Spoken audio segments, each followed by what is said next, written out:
अस्सलाम वालेकुम।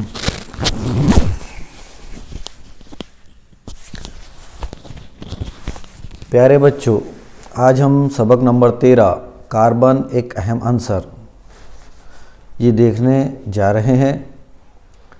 ये नहुम जमात का सेकंड टर्म का तीसरा सबक है, पेपर फर्स्ट का।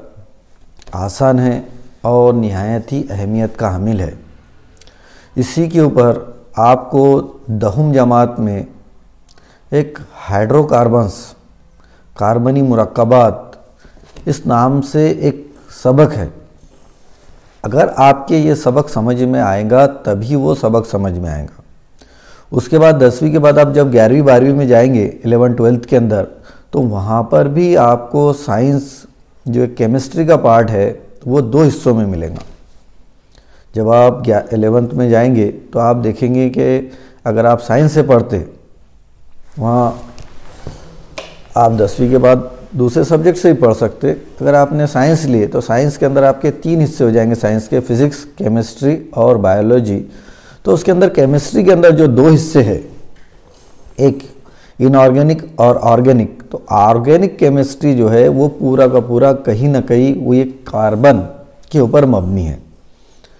तो ऐसा समझिए कि ये बेस है। ये समझ में आएगा तो केमिस्ट्री का आगे चल के एक पूरा का पूरा पेपर समझ में आएगा आपके। अगर ये समझ में नहीं आएगा तो 11 12th के अंदर आपको एक पेपर कुछ भी समझ में नहीं आएगा। इसीलिए इसको पूरे होश हवास से, पूरे ध्यान से देखिए। देखो इसमें क्या है, सबसे पहले हमको दिया हुआ है ये है कार्बन। ठीक है, ये जो कार्बन है, कार्बन एक अहम अंसर। इसमें हमको क्या क्या पढ़ना है। कार्बन वकू मतलब कहाँ पाया जाता, खुसूसियात, बहरूप मतलब कौन कौन सी शक्ल में पाया जाता। ठीक है, उसके बाद हाइड्रोकार्बन मतलब कार्बन और हाइड्रोजन मिलकर जो मुरक्कबात बनाते उसे अपन हाइड्रोकार्बन्स कहते हैं। उसके बाद कार्बन डाइऑक्साइड और मीथेन, वकू, खुसूसियात और इस्तेमाल। सबसे पहले इसने बोला कि ज़रा याद कीजिए। देखो ये बच्ची हमको नज़र आ रही है, वो सोच रही है कि भाई आंसर से क्या मुराद है, आंसर किसे कहते, क्या आपको याद है? गौर कीजिए, सवाल के जवाब देने की कोशिश करिए। ठीक है, उम्मीद है कि आप बहुत सारे बच्चों को इसके बारे में मालूमात होगी। आंसर इंग्लिश में बोलेंगे इसको एलिमेंट, कोई उनसर भी बोलता, हर एक जगह अलग अलग वर्ड जिसको जैसा है वैसा यूज़ करते हैं। वो मादी शय जिसे किसी भी कीमियाई तामुल के ज़रिए मज़ीद सादा शय में तकसीम नहीं किया जाता, उसे अपन क्या कहते हैं, अंसर कहते हैं। या ऐसा समझिए कि जो प्योरली एक ही आइटम से मिलकर बनते, मादे की वो किस्म जो प्योरली सिर्फ एक ही किस्म के जौहर से मिलकर बनती है उसे अपन अंसर कहते हैं। ठीक है, ये भी एक उसकी तारीफ है। अब अगर अपन अंसर की बात करेंगे तो अंसर की कितनी मुख्तलिफ अक़साम कौन कौन सी है, तो अंसर की 3 मुख्तलिफ अक़साम है। कितनी है? 3। अब वो 3 कौन कौन सी है वो अपन देखेंगे। 3 जो अक़साम है उसके अंदर सबसे पहली जो किस्म है वो है धात। बहुत ज़्यादा पहली है धात, उसके बाद है अधात, और जो तीसरी है वो है धात नुमा। ठीक है, कौन कौन सी किस्में हैं? 3, ये 3 किस्में हैं उसकी, धात, अधात और धातनुमा। अब धात के अंदर कौन कौन सी आती, ये आ गया, सोडियम हो गया है ना, पोटाशियम हो गया, लोहा हो गया जिसको आयरन बोलते, अलामत से जाहिर करते अपन Fe। अधात के अंदर कार्बन हो गया, गंधक हो गया, सल्फर हो गया, उसके बाद हो गया फास्फोरस, इस तरीके से। उसके बाद धात नुमा में आता सिलिकॉन, जर्मेनियम, बोरॉन वगैरह। धात, अधात और धातुमा, है ना, इसके बारे में आपने पढ़े। तो अपन ने देखिए अनासिर की 3 किस्में हैं, धात, अधात और धातुमा। अब धात की मिसाल सोडियम, पोटाशियम और फिर लोहा, कार्बन, सल्फर और फास्फोरस। उसी की तरीके से धातुमा की सिलिकॉन और जर्मेनियम। इस तरीके से अपन ने मिसालें देखी धात और धातुमा की। ये हमारा सबका सब 8वीं जमात के अंदर हो गया और उम्मीद है कि ये आपको मालूम होगा। ठीक है, अब आगे बढ़ते हैं अपन। अब यहाँ पे लिखेंगे किसी नामियाती शय का मुकम्मल एहतिराक होने पर बाकी बचने वाली शय क्या होती है। कोई भी चीज़ है उसको अपन ने मुकम्मल एहतिराक कर लिए, जला लिए ऑक्सीजन की मौजूदगी में, तो क्या बचेगा, तो जो बचता वो शय होती है कार्बन। लिखते जाओ इसके जवाब आप लोग। ठीक है, कार्बन, ये हो गया 2 सवाल। कार्बन किस किस्म का आंसर है, इससे मुतालिक मालूमात बयान कीजिए। अब ये भी है कार्बन। कार्बन अपन ने यहाँ देखे धातु की अनासिर की 3 किस्में देखे, धात, अधात और धातुमा। तो अपन ने देखे कि कार्बन जो था वो अधाती खासियत रखता था। ठीक है, तो ये कार्बन जो है एक अधाती किस्म का आंसर है। कुदरत में कार्बन बकसरत पाया जाता है, मतलब बहुत ज़्यादा मिकदार के अंदर कार्बन जो है ये कुदरती तौर पर पाया जाता।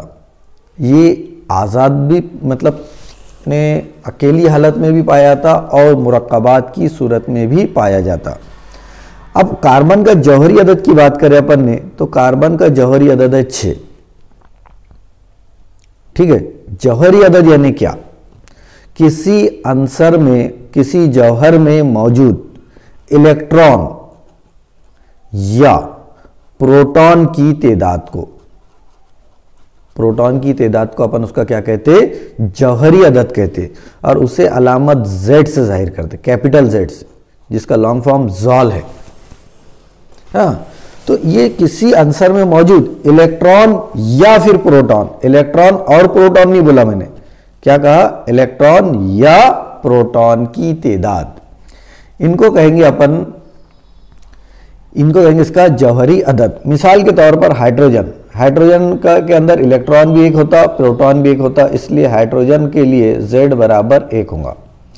उसके बाद अगर अपन हीलियम की बात करते, हीलियम का जौहरी अदद 2 है। पीरियोडिक टेबल आपको रखना है साथ में, तो उसके अंदर देखेंगे आप कि इसके अंदर इलेक्ट्रॉन भी 2 है और प्रोटॉन भी 2 है, इसलिए हीलियम का जो जौहरी अदद है, हीलियम का जौहरी अदद है 2। लिथियम की बात करेंगे अपन, तो लिथियम के अंदर 3 प्रोटॉन है और 3 इलेक्ट्रॉन है, इसलिए इसका जौहरी अदद हो गया 3। प्रोटॉन लो या इलेक्ट्रॉन लो, उसी के बिना पर अपन इसका जौहरी अदद डिसाइड करते। ठीक है, तो इसका जौहरी अदद जो है, अब कार्बन में देखो, कार्बन के अंदर 6 इलेक्ट्रॉन पाए जाते या 6 प्रोटॉन पाए जाते, इसलिए कार्बन का जौहरी अदद 6 है। अब उसके बाद इसका इलेक्ट्रॉनिक तश्कील, इलेक्ट्रॉनिक तश्कील यानी जो अपने मदार रहते K, L, M, N, तो इसके अंदर जो इलेक्ट्रॉन का डिस्ट्रीब्यूशन रहता, जो इलेक्ट्रॉन को अपन मुख्तलिफ मदारों में इनकी जो तकसीम करते, ये कहलाता इसकी इलेक्ट्रॉनिक तश्कील। जैसे मिसाल के तौर पर पहले मदार की गुंजाइश 2 की है, दूसरे मदार की गुंजाइश 8 की है। ठीक है, आपके समझ में आ रहा होगा। तो अगर किसी आंसर का जौहरी अदद 1 है तो इसके अंदर जाएगा, 2 है तो भी इसमें जाएगा, लेकिन 3 है तो पहले मदार में 2 जाएगा क्योंकि इसकी कैपेसिटी 2 की है, और बचा हुआ बाजू के मदार में जाएगा। तो इसकी इलेक्ट्रॉनिक तश्कील कितनी हो जाएंगी, 2,4। अब इसकी दूसरी कैपेसिटी कितनी की है, 8 की। अब कार्बन में देखो, कार्बन का जौहरी अदद कितना है, 6 है। तो मतलब पहले जो 2 इलेक्ट्रॉन है इसके, वो पहले मदार में जाएंगे, और बाद के जो 4 इलेक्ट्रॉन है वो दूसरे मदार में जाएंगे। तो इसकी इलेक्ट्रॉनिक तश्कील होगी 2,4, मतलब K और L। K मदार के अंदर उसके 2 इलेक्ट्रॉन रहेंगे और L शेल जो है उसके अंदर 4 इलेक्ट्रॉन रहेंगे, क्योंकि इसकी कैपेसिटी 2 की है, इसकी कैपेसिटी 8 की है। ठीक है, तो पहले अब जैसे अगर अपन सोडियम की बात करें, तो सोडियम का जौहरी अदद 11 है। ये सोडियम Na बराबर 11। अब 11 की बात करेंगे तो इसको 10 टोटल इलेक्ट्रॉन 10 जमा 11, मतलब पहले मदार में सोडियम के 2 जाएंगे, दूसरे मदार में सोडियम के 8 जाएंगे, लेकिन फिर भी सोडियम का 1 बच रहा है तो वो उसके बाद के मदार में जाएगा ये इस तरीके से। तो इस तरीके से सोडियम की इलेक्ट्रॉनिक तश्कील जो होंगी वो होंगी 2, 8, 1। इस तरीके से हमको इलेक्ट्रॉनिक तश्कील जौहरों की लिखना पड़ता। उम्मीद है ये आपके समझ में आ गया होगा। नहीं भी समझ में आया तो पूछिए कि कौन सा टॉपिक समझ में नहीं आया, आपको टॉपिक समझा दिया जाएगा। ठीक है, तो अपन ने अब ये बोले कार्बन किस किस्म का आंसर है, तो अपन ने कहे कि कार्बन अधाती किस्म का आंसर है। इससे मुतालिक मालूम कीजिए कि कार्बन आज़ादाना तौर पर, मतलब प्योर कार्बन की हालत में भी पाया जाता, और कार्बन जो है ये मुरक्कबात की सूरत के अंदर भी पाया जाता। ये कार्बन की खुसूसियात है। और कायनात में कार्बन कसीर तादाद में पाया जाता, बहुत ही ज़्यादा मिकदार के अंदर कोई चीज़ पाई जाती तो वो है कार्बन और कार्बन के मुरक्कबात। यहाँ तक कि अपने ये 3 पॉइंट मुकम्मल हो गए। अपन ने याद करिए, सब का सब आपने 8वीं जमात के अंदर पढ़े। देखो इसमें बोला उसने साबिका जमात में आपने पढ़ा है कि कार्बन एक अधाती अंसर है, इसको नोट करके लिखना है। कुदरत में कार्बन कौन से मुरक्कबात में पाया जाता है, इससे मुतालिक मालूमात भी आपने हासिल की है, बराबर है। तो कार्बन कार्बोहाइड्रेट, ग़िज़ाई अशिया, कपड़ा, दवाएं, मुख्तलिफ ईंधन है ना, लकड़ी वगैरह, ये तमाम चीज़ों में एक अहम जुज़्व के तौर पर कार्बन पाया जाता। मतलब तकरीबन ऐसा समझ लो कि मैक्सिमम चीज़ों के अंदर कार्बन पाया जाता है। किस किस में पाया जाता? ग़िज़ाई अशिया में, कपड़ों में, दवाओं में, मुख्तलिफ ईंधन में, फ्यूल में, ठीक है, और लकड़ी वगैरह, इन तमाम के अंदर जो पाया जाता सबसे ज़्यादा तादाद में वह है कार्बन। ये लिखेंगे अपन C। आगे बढ़ेंगे। एक तफकीर घर में थोड़ा दूध लीजिए, दूध लेना है, आपने देखे होंगे घर के अंदर भी। इस बर्तन को बर्नर की मदद से, मतलब गैस वगैरह पर रखकर हरारत दीजिए। दूध मुकम्मल उबल जाने पर बर्तन की तह में क्या बाकी रहता है? आपने कई मरतबा देखेंगे कि अगर हमारे वालिदा या हम गड़बड़ में कभी कभार दूध रख कर बर्तन गैस पे या चूल्हे पर भूल जाते, भूलने से क्या होता कि वो दूध जो है पूरा आखिरी तह पर अगर देखेंगे हम तो हमको ऐसा काला कालापन बाकी रहता, और वो कालापन जो बाकी रहता वो क्या है? कार्बन है, जिसका जौहरी अदद 6 है। मतलब इससे पता चला कि दूध के अंदर भी कार्बन पाया जाता। उसके बाद दूसरा जो अमल बोला है उन्होंने ये है कि इम्तिहानी नलियों में शक्कर, ऊन, सूखी पत्तियाँ, बाल, बीज, दाल, कागज़, प्लास्टिक जैसी चीज़ें बताई। इसको क्या करना है? लेना है, और इसको लेकर इसको क्या करना है? हर इम्तिहानी नली को हरारत देना है। अब ये इम्तिहानी नली जो है एक कांच की भी आती और एक बोरोसिल की भी आती। तो हमको जो इम्तिहानी नली लेना है वो बोरोसिल की लेना है, क्योंकि इम्तिहानी नली को अगर सादी कांच की रहेंगी और उसको हरारत देंगे आप तो वो फूट भी सकती। इसलिए आपको जो इम्तिहानी नली लेना है वो बोरोसिल की लेना है। और आप इनको सबको जलाएंगे तो आखिरी पे जो बचने वाली जो चीज़ रहती वो रहती कार्बन। ठीक है, अब अपन आगे पढ़ते कार्बन के बारे में। ये देखो कार्बन की अलामत C है, जौहरी अदद 6 है, जौहरी वजन 12 है। अब जौहरी वजन किसे कहते? बोलिए आप। ठीक है, जौहरी वजन को अपन अलामत Z से जाहिर करते।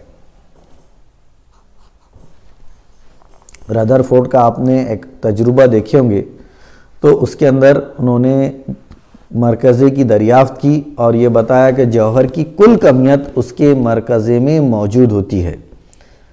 ठीक है, तो इसी तरीके से जौहरी वज़न यानी जौहर के, ये जैसा जौहर है, जौहर के अंदर मरकज़ा रहता, बराबर है, इलेक्ट्रॉन जो रहते इसके मदार में रहते, और जो ये जो मरकज़ा रहता, मरकज़े के अंदर प्रोटॉन और न्यूट्रॉन दोनों मौजूद रहते, और इनकी जो मजमूई तादाद है, जितने प्रोटॉन रहते उतने ही न्यूट्रॉन रहेंगे ऐसा ज़रूरी नहीं है। न्यूट्रॉन की तादाद कम और ज़्यादा हो सकती। तो प्रोटॉन और न्यूट्रॉन जो कि कहाँ पाए जाते, मरकज़ में, इनकी मजमूई तादाद को जौहरी वज़न कहते हैं। जैसे कार्बन के अंदर 6 प्रोटॉन रहते और 6 न्यूट्रॉन रहते, इसलिए इसका कमियती अदद A बराबर वो है 12। लेकिन अगर अब सोडियम की बात करें तो सोडियम का जौहरी अदद वो 11 है, इसके अंदर प्रोटॉन जो है वो 11 है, लेकिन न्यूट्रॉन जो है उसमें 12 है, इसलिए उसका कमियती अदद जब लिखते अपन सोडियम का तो 11 जमा 12 बराबर हो जाता 23। सोडियम का कमियती अदद जो है वो 23 है, ये बात ख्याल में रखना है। कमियती अदद इसको अपन लिखेंगे, इधर देखिए राइट हैंड साइड पर आपके स्क्रीन पर, इसको अपन Z यानी जौहरी अदद, जौहरी अदद यानी प्रोटॉन या इलेक्ट्रॉन की तादाद, और कमियती अदद A मतलब प्रोटॉन जमा न्यूट्रॉन, दोनों की मजमूई तादाद, प्रोटॉन और न्यूट्रॉन की मजमूई तादाद को आंसर का जौहरी वजन या जौहरी कमियत कहते हैं। और जौहरी कमियत कहाँ पाई जाती, उसके मरकज़े में मौजूद रहती। कुदरत में कार्बन बकसरत पाया जाता है, ये आंसर आज़ादाना और मुरक्कब दोनों हालत में दस्तयाब है। देखो, रोज़मर्रा की ज़िंदगी में सुबह से शाम तक आप जिन अशिया का इस्तेमाल करते हैं उन तमाम अशिया की फहरिस्त बनाइए,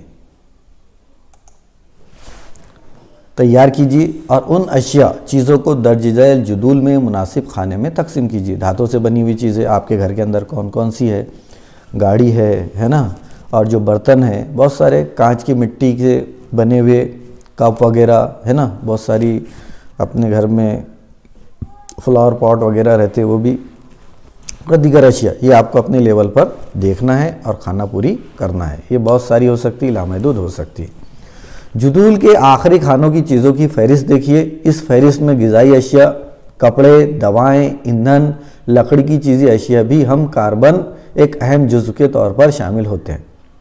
अब यहाँ पर बोला हुआ है बतलाइए तो भला, आपको बताना है मुरक्कब से क्या मुराद है, मुरक्कब किस तरह बनते हैं।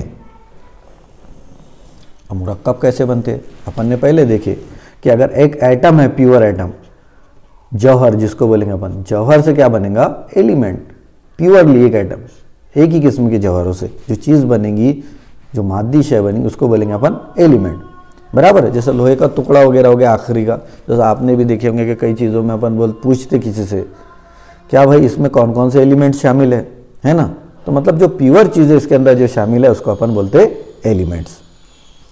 ठीक है, तो आज के दिन हमारे लिए इतना ही। बाकी का जो पार्ट है बतलाइए तो भला अपन इसके बाद के पीरियड में देखेंगे। अल्लाह हाफिज़।